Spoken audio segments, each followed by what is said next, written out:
அவ்வளவு நேரமாக எல்லோரும் ஆரத்தி முடிஞ்ச பிறகு எதுக்காக காத்துக்கிட்டு இருந்தாங்க? அந்த ஒரு வாய் சாப்பாட்டுக்காகவா? அப்படி என்ன அந்த ஒரு வாய் சாப்பாட்டில் விசேஷம்? அதற்காக மசூதிக்கு உள்ளேயும் வெளியேயும் பக்தர்கள் ஏக்கத்தோடவும் ஆர்வத்தோடவும் காத்துக்கிட்டு இருந்த காரணம் என்ன? அந்த சாப்பாடோட மகத்துவம் என்ன? சாதாரண சாப்பாடு இல்லை அது.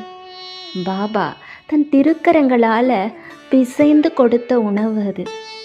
தன் பக்தர்கள் இருவரிடம் கொடுத்து தன்னை காண வந்த அத்துணை பேருக்கும் உளமாற அதை பகிர்ந்து கொடுக்கும்படி சொன்ன உணவு அது. பாபா எல்லார் கொண்டு வந்த உணவையும் சமமாக பாவித்தார். ஒவ்வொரு உணவிற்கும் ஒவ்வொரு தனித்துவமான சுவை இருந்த போதிலும் அந்த உணவை எல்லாவற்றையும் எல்லோருக்கும் கலவையாக அதை கொடுத்தார். அதன் சுவை அலாதியாக இருந்தது. அதனுள் ஊடுருவிய சக்தி அலாதியாக இருந்தது. ஒருவர் கொண்டு வந்த உணவு பாபா மேலே இருந்த அன்பின் வெளிப்பாடு.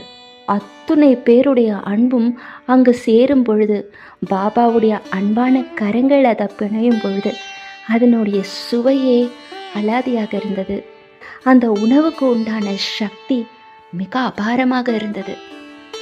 உணவு என்பது யாரையும் வேறுபடுத்தி பார்ப்பதற்காக அல்ல. ஒரு மனிதன் பிறக்கிறான். அவன் பிறந்த பிறகு பூமிக்கே இரையாகிறான். மீண்டும் பூமியில் உரமாகி செடி கொடிகளுக்கே உணவாகிறான்.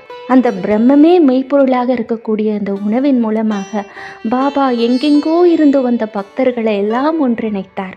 ஜாதி, மத, இன, மொழி பேதம் இல்லாமல் எல்லோரும் ஒன்றுன்றதை சொல்றதுக்குத்தான் இந்த கதம்ப சாதமே பாபா தன் பக்தர்களுக்கு தன் திருக்கரங்களாலேயே பிசைந்து கொடுத்தார். ஒன்றாக கலந்த அந்த உணவுக்கு அவ்வளவு சுவை அதிகமாயிருக்கு. அதில் யாருடையது எந்த சுவை அப்படிங்கிறது பிரித்து பார்க்கவே முடியாது. மொத்தத்தில் அந்த உணவுக்கு உண்டான மகத்துவம் அதிகப்பட்டு போச்சு. நம்ம எல்லோரும் அது போல ஒற்றுமையாக அன்பை பரிமாறினா இந்த உலகம் முழுவதும் அன்புக்குள்ள அடைக்கலமாயிட்டா பிரச்சனைக்கு இடமேது? இதை தான் பாபா அடிக்கடி சொன்னார். சப்கா மாலிக் கேட்க நம் எல்லோருக்கும் இறைவன் ஒருவர் தான். ஜெய் ஜெய் சாய்ராம்.